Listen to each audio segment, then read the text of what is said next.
படிச்சா அதிர்ச்சி ஆயிடுவீங்க. தமிழகம் மட்டுமின்றி இந்தியாவே இவரை திரும்பி பார்த்தது, இன்னமும் பார்த்துக் கொண்டிருக்கிறது. மீடியா தொழில் என்றால் என்ன, இது இந்தியாவில் லாபகரமாக எப்படி செய்வது என்ற வெற்றி கொடி நாட்டியவர்தான் தமிழகத்தின் கலாநிதி மாறன். முன்னாள் மத்திய அமைச்சரும் திமுகவின் முக்கிய தலைவர்களில் ஒருவராக இருந்த முரசொலி மாறன் மல்லிகா மாறனின் மூத்த மகன்தான் கலாநிதி மாறன். இந்தியாவின் முதுபெரும் அரசியல் தலைவர்களில் ஒருவரான மு கருணாநிதியின் பேரனாக இருந்தாலும் கூட தனக்கென தனி பாதையை வகுத்து தாத்தா மற்றும் அப்பாவின் பேர் உதவியோடு மிகப்பெரிய அந்தஸ்தை அடைந்தவர் ஆவார்.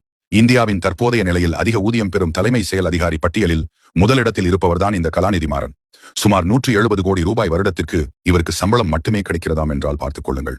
இவருடைய தொழில் சாம்ராஜ்யத்தின் அளவை Sun TV, Gemini TV, Udaya TV, Surya TV, K TV, Sun Life, Sun Music, Sun Movie, Aditya TV, இதே போன்று அனைத்து மொழிகளிலும் புதிய புதிய சேனல்கள், சன் டைரக்ட் நேரடி ஒளிபரப்பு சேவை, விமான சேவை, தினகரன் நாளேடு, குங்குமம் வார பத்திரிகை, சுமங்கலி கேபிள் விஷன் என கலாநிதி மாறனின் தொழில் சாம்ராஜ்யத்தை பட்டியலிட்டுக் கொண்டே செல்லலாம்.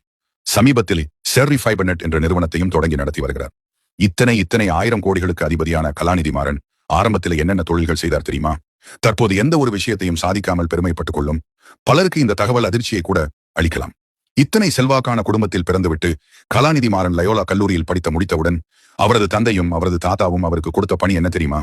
முரசொலி பத்திரிகையில் பிழை திருத்தம் செய்யும் ப்ரூஃப் ரீடர் வேலைதானாம். அதை மாத சம்பளத்திற்கு செய்து வந்திருக்கிறார் கலாநிதி மாறன். அதே நேரத்தில் வருமானத்தை பெருக்க வேண்டும் என்ற எண்ணத்தில் தனது நெருங்கிய நண்பர்கள் இருவருடன் சேர்ந்து ஊட்டியிலிருந்து டீ பாக்கெட்டுகளை வாங்கி அதை சைக்கிள்கள் வைத்து திருவல்லிக்கேணி, ராயப்பேட்டை ஆகிய பகுதிகளில் ஆட்களை வேலைக்கு அமர்த்தி தினமும் ஆயிரக்கணக்கான பொட்டலங்களை சப்ளை செய்திருக்கிறார். அந்த கணக்கு வழக்குகளையும் சரியாக பார்த்து அதில் லாபமும் ஈட்டியிருக்கிறார். இந்தியாவின் மிகப்பெரிய தொழில் சக்கரவர்த்திகளில் ஒருவரான கலாநிதி மாறனின் முதல் தொழில் டீ பாக்கெட்டுகள் விற்றது என்றால் நம்ப முடியுமா? ஆனால் உண்மை இதுதான். இத்தனை தடைகளை கடந்துதான் அவர் இன்றைக்கு இந்த நிலையை அடைந்து இருக்கிறார் என்பது தற்போதைய இளைஞர்களுக்கும் வருங்கால சந்ததியினருக்கும் தொழில் முனைவோருக்கும் சிறந்த பாடமே.